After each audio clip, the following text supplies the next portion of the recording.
In November 1988, computers across America began to crash. University networks were going offline. Government systems froze. Email servers flooded. And no one knew why. A digital virus was spreading fast. Not through floppy disks, not through email attachments, but through the early internet itself. It was the first time in history that a program jumped from machine to machine, autonomously, multiplying like a living organism. A worm, the Morris worm. There's something wrong. Our systems are overloaded. It's replicating. Cornell Tech Support, November 1988. The source? A 23-year-old computer science grad student. No criminal history, no profit motive. Just one goal, to measure the size of the internet. But his experiment spiraled out of control. He had written a few extra lines of code to make the worm persistent. Too persistent. Within hours, thousands of Unix systems were overwhelmed. Some machines were running hundreds of copies of the worm, crashing under their own weight. Government agencies like NASA, research labs like MIT, and private corporations all shut down their connections to avoid infection. For the first time in history, the internet was under attack by accident. And the man responsible would become the first person ever convicted under the U.S. Computer Fraud and Abuse Act. This isn't just the story of a virus. It's the story of how one young coder unintentionally launched the world's first internet crisis and forever changed cybersecurity.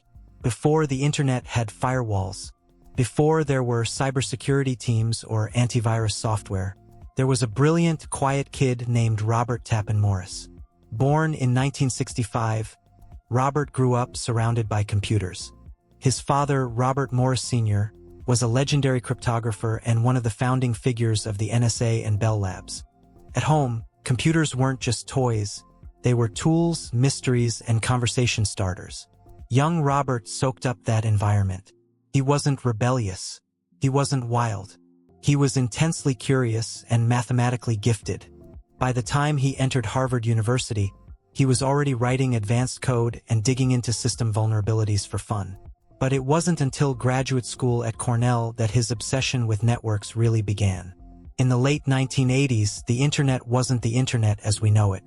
It was ARPANET, a small, experimental network connecting government institutions, universities, and research labs.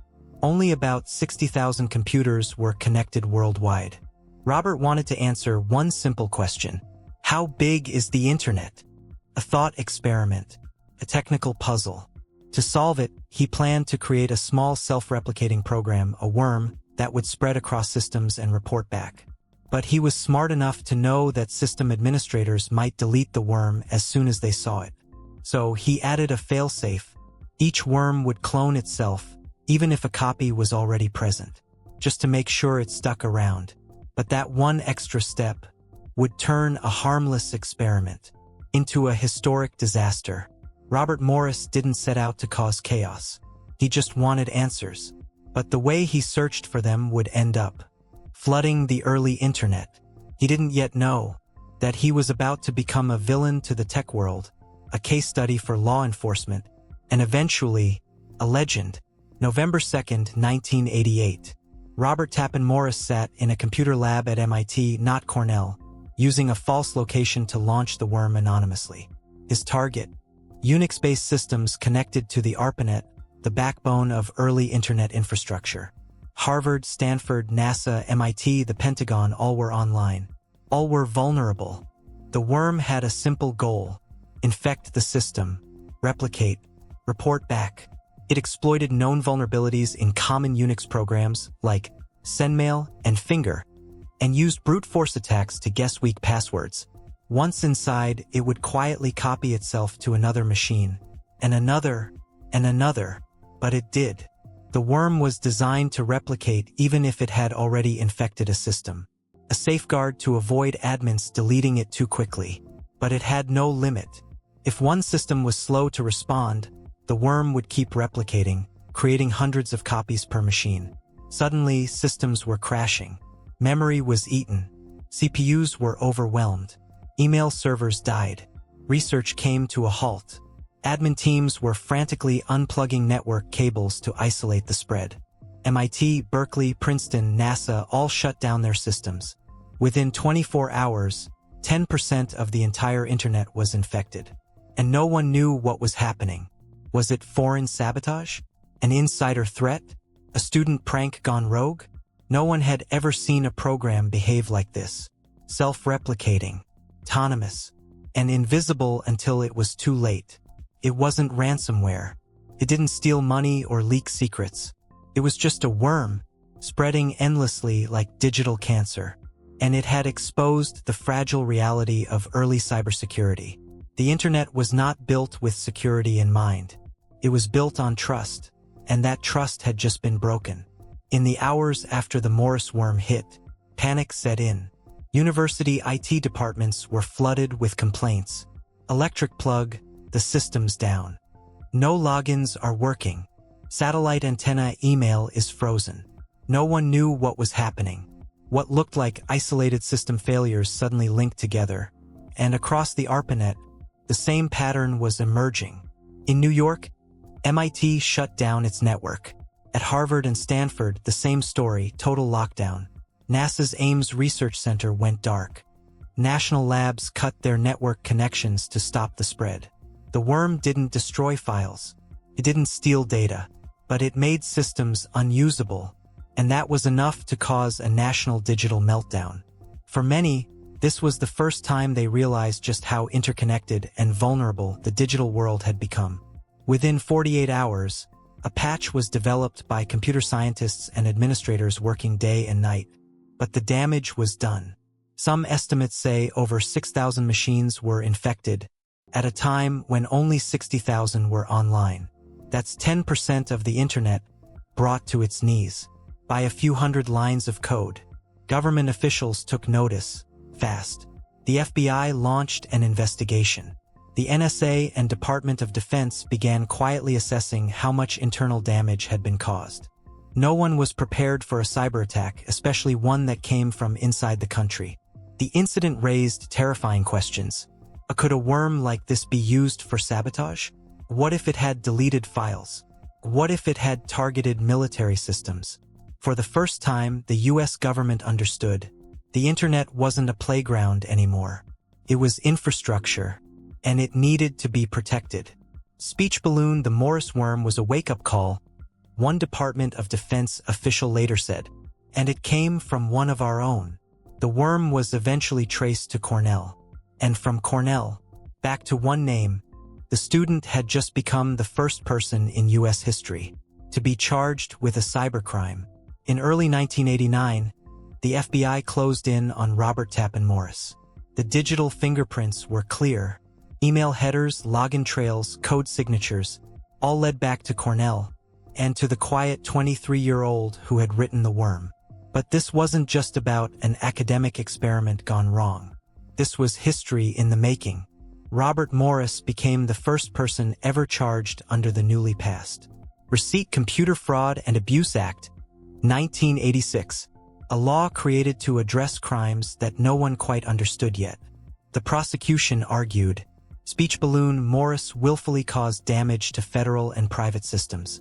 This wasn't an accident. It was reckless. The defense replied, speech balloon, this was an unintended consequence of a research project. There was no intent to harm.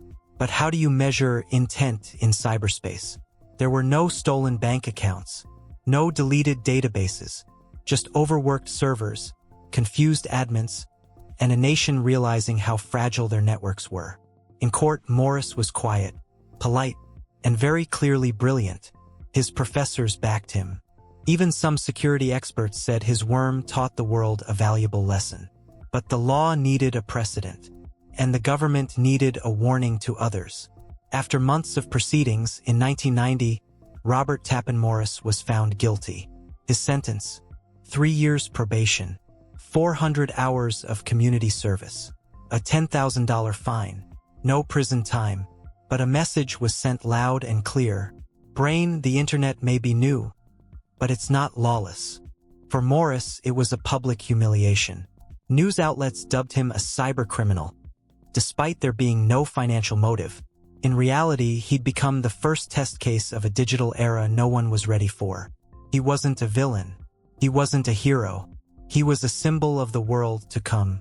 A world where a single person with a keyboard could impact thousands of lives overnight. The Morris worm didn't just crash networks. It exposed a legal gray zone in cyberspace and forced lawmakers, engineers, and the public to wake up to the power and the danger of connectivity. The Morris worm was not the deadliest virus in history. It didn't erase databases. It didn't leak secrets. It didn't steal money. But it did something even more powerful. It forced the world to realize this internet thing could break. And worse, it could be broken by one person. In the wake of the worm, companies scrambled to audit their code. Sysadmins created new protocols. Firewalls became common. And suddenly, cybersecurity wasn't just for the Pentagon. It was for everyone. The Computer Emergency Response Team, CERT, was formed shortly after the worm outbreak. Their mission: track vulnerabilities, respond to threats, prevent the next digital meltdown. Meanwhile, colleges began teaching network security as a core discipline. White hat hacking rose in popularity. And for the first time, defense became as important as development. The Morris worm was the spark that lit the modern cybersecurity industry. And it all came from a student project gone wrong. As for Robert Tappan Morris, he faded from the headlines, but not from the tech world. After serving his sentence, he earned his PhD. Eventually, he joined MIT as a professor and co-founded Y Combinator, the startup accelerator that launched companies like Dropbox, Reddit, and Airbnb. The hacker who accidentally broke the internet went on to help build the future of it. Today, viruses spread through phishing emails, malicious ads, state-sponsored malware. But the very first one was just curiosity written in C, a simple worm with global consequences. Brain, the Morris worm, changed the internet forever, not with destruction, but with revelation. The Morris worm didn't just crash computers, cracked open an era where ideas, good or bad, could ripple across the globe at the speed of thought, where one student with a few lines of code could expose the fragility of the future. Robert Tappan Morris wasn't a criminal mastermind. He was the accidental ancestor of every hacker, every cybersecurity expert, and every white hat warrior fighting digital wars today. And maybe that's the real legacy, not fear, but awareness. Because once the worm got out, the world could never unsee the truth. If you found this story fascinating, if it made you rethink how the internet was born, smash that like button, subscribe for more stories from the shadows of cyberspace, and hit the bell icon so you don't miss the next legend. Firecracker up next. We're diving into the story of Kevin Poulsen, the hacker who hijacked a radio station's phone lines just to win a Porsche. Yes, that actually happened. What would you have done if you were Robert Morris in 1988? This is more than tech history. It's the untold side of the digital world you live in. Thanks for watching. Stay curious, stay secure, and we'll see you in the next story.